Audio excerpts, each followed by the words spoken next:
4+4 offer. మొదటిసారిగా country delight పాలని 4 రోజులు ఆర్డర్ చేసిన వాళ్ళకి మరో 4 రోజులు ఫ్రీ. ఇంకెందుకు ఆలస్యం, యాప్ని డౌన్లోడ్ చేసుకోండి. Download the country delight app now. Andhra Pradesh ముఖ్యమంత్రి చంద్రబాబు నాయుడు చేసిన ఒక కామెంట్ వైఎస్ఆర్ కాంగ్రెస్ పార్టీకి అస్త్రంగా మారిన పరిస్థితి సార్. ఒక పార్టీ అధినేతగా పార్టీ కార్యకర్తలకు పక్షపాతం చూపించవచ్చు, కానీ ఒక ముఖ్యమంత్రిగా ఉండి ఇవేం వ్యాఖ్యలు అంటూ కూడా వైసీపీ నాయకులు విస్మయం వ్యక్తం చేస్తున్న పరిస్థితి. ఈ వివాదానికి కారణమైన చంద్రబాబు నాయుడు గారు మాట్లాడిన మాటలు ఏంటి ఒకసారి వైఎస్ఆర్ కాంగ్రెస్ పార్టీకి డైరెక్ట్ గా ఇండైరెక్ట్ గా మనం పనులు చేసే పరిస్థితి ఏ స్థాయిలో కూడా రాకూడదు. అది చేస్తే పాముకు పాలు పోసినట్టే. వైఎస్ఆర్ కాంగ్రెస్ పార్టీకి డైరెక్ట్ గా ఇండైరెక్ట్ గా మనం పనులు చేసే పరిస్థితి ఏ స్థాయిలో కూడా రాకూడదు. అది చేస్తే పాముకు పాలు పోసినట్టే. వైఎస్ఆర్ కాంగ్రెస్ పార్టీకి డైరెక్ట్ గా ఇండైరెక్ట్ గా మనం పనులు చేసే పరిస్థితి ఏ స్థాయిలో కూడా రాకూడదు. అది చేస్తే పాముకు పాలు పోసినట్టే.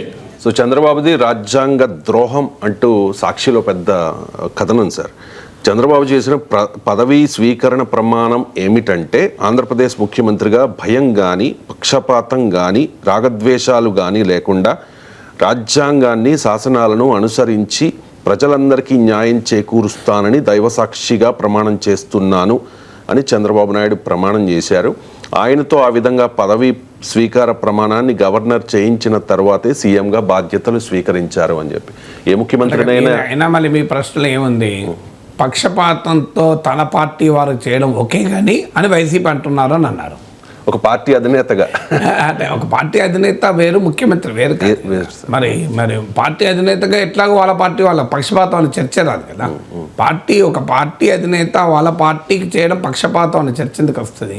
ముఖ్యమంత్రి అన్నప్పుడే పక్షపాతం అని చర్చ వస్తుంది. మరి అది వైసీపీ వాళ్ళు అంటున్నారు అని మీరు అన్నారు. ఎక్కడ అన్నారో నాకు తెలియదు, అన్నుంటే తప్పే కదా. ఇప్పుడు ఒకవైపు పక్షపాతం చూపను అని ప్రమాణం చేసావు, పక్షపాతం ఎందుకు చూపుతున్నావు అని అడుగుతూ మళ్ళీ తన పార్టీ వారికి పక్షపాతం చూపితే సరే కానీ అంటే అది ఎట్లా కరెక్ట్ అవుతుంది? సో అదే తప్పు కదా. మొదలు అన్న ముఖ్యమంత్రిగా తన పార్టీ వారికి కూడా పక్షపాతం చూపద్దు. మరి నేను గమనించలేదు కానీ వైసీపీ వాళ్ళు ఆ మాట అంటే అది కూడా తప్పే. వాళ్ళు తెలుగుదేశం పార్టీ వాళ్ళు పక్షపాతం చూపొచ్చు, కానీ ఆ ఎగ్జామ్షన్లో వైసీపీ వాళ్ళు ఇస్తే అన్యాయమే. అది ఆ ఎగ్జామ్షన్ కూడా ఎట్లా ఇస్తారు? ఎవరికీ పక్షపాతం చూపెట్టద్దు కదా. ముఖ్యమంత్రి అనే వ్యక్తి ఎవరికీ పక్షపాతం చూపెట్టకూడదు. తర్వాత ఇప్పుడు మీరు ఆ బయటలో ఉన్నది వైసీపీ వారికి పనులు, వైఎస్ఆర్ కాంగ్రెస్కు పనులు చేయకూడదు అన్నాడు. ప్రజలకు పనులు చేయకూడదు అనలే కదా. దాని మీనింగ్ మరి ఎట్లాగైనా తీయచ్చు. వైఎస్ఆర్ కాంగ్రెస్ పార్టీకి ఎందుకు పనులు చేస్తారు టీడీపీ వాళ్ళు? ఎవరైనా టీడీపీ వాళ్ళకి వాళ్ళ పార్టీకి వాళ్ళు పనులు చేసుకుంటే తప్ప వైఎస్ఆర్ కాంగ్రెస్ పార్టీకి డైరెక్ట్ కానీ ఇండైరెక్ట్ కానీ ఎలా పనులు చేస్తాడు? మరి చంద్రబాబు నాయుడు ఉద్దేశించి మాట్లాడింది ఎవరితోని? పార్టీ కార్యకర్తలతో అనుకుంటా కదా. అధికారులతో చెప్పాడా, పార్టీ కార్యకర్తలు చెప్పాడా? పార్టీ కార్యకర్తలు పనులు చేయదంటే తప్పేమున్నదల్లా. పార్టీ కార్యకర్తలు, తెలుగుదేశం కార్యకర్తలు వైఎస్ఆర్ కాంగ్రెస్ పనులు చేస్తే డైరెక్ట్గా నిన్న నష్టం కదా. అది అధికారులకు చెప్తే తప్పు. ముఖ్యమంత్రి హోదాలో ఉండి మీ దగ్గరికి ఎవరైనా వైఎస్ఆర్ కాంగ్రెస్ నాయకులు వస్తే మీరు పనులు చేయొద్దు అని కనుక చీఫ్ మినిస్టర్ హోదాలో చెప్తే తప్పు. తన పార్టీ కార్యకర్తలకు అది కూడా వైఎస్ఆర్ కాంగ్రెస్కు పనులు చేయకూడదు అంటే అలా తప్పే ఉంటుంది. మరి ఆయన ఉద్దేశం, చంద్రబాబు నాయుడు ఉద్దేశం ఏంటి అని ఎవరితో ఇంటర్ప్రిటేషన్ వాళ్ళు చేయొచ్చు. నేను ఆ టెక్స్ట్ ఆఫ్ ద బైట్ ఆధారంగా మాత్రమే మాట్లాడుతున్నాను. టెక్స్ట్ ఏంటి? వైఎస్ఆర్ కాంగ్రెస్ పార్టీకి డైరెక్ట్గా కానీ ఇండైరెక్ట్గా కానీ పనులు చేస్తే పాముకు మీరు పాలు పోసి పెంచినట్లే అంటున్నాడు. అది వైఎస్ఆర్ కాంగ్రెస్ పార్టీ విషయంలో ఆ వైఖరి ఉంటుంది.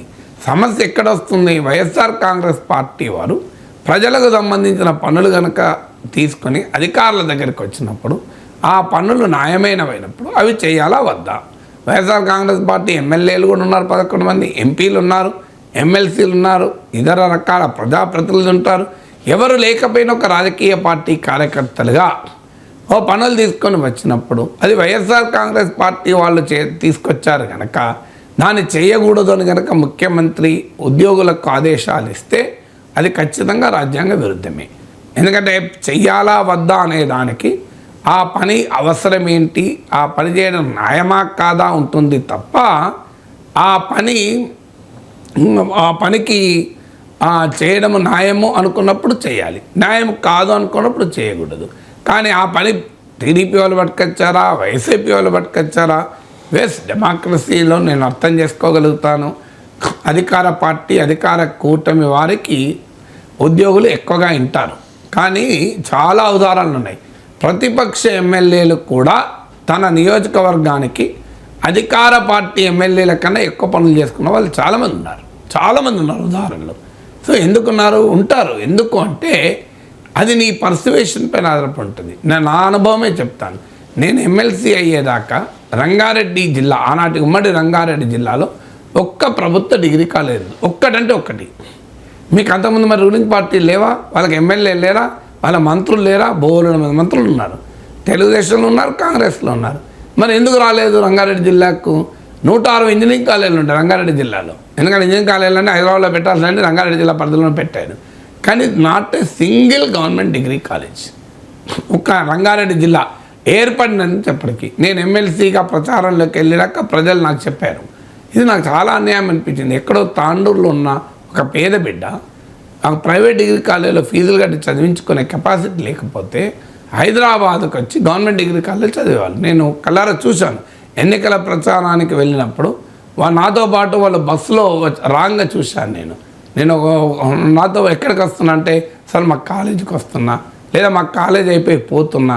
నాకు ఒకరోజు తాండూరు మీటింగ్కి వెళ్తుంటే నేను 2 o'clock 3 o'clock బస్సు ఎక్కాను. చాలామంది స్టూడెంట్స్ ఎక్కారు. ఏంటి మీరు ఎక్కడికి పోతున్నారంటే, మేము కూడా తాండూరు సార్ అన్నారు. ఎందుకంటే నేను హైదరాబాద్లో చదువుకుంటున్నాను. అదేందయ్యా డిగ్రీ కొరకు ప్రతిరోజు హైదరాబాద్ వస్తారా మీరు 2 గంటలు అంటే, సార్ మా దగ్గర ఎక్కడ డిగ్రీ కాలేజ్ లేదు అన్నాడు.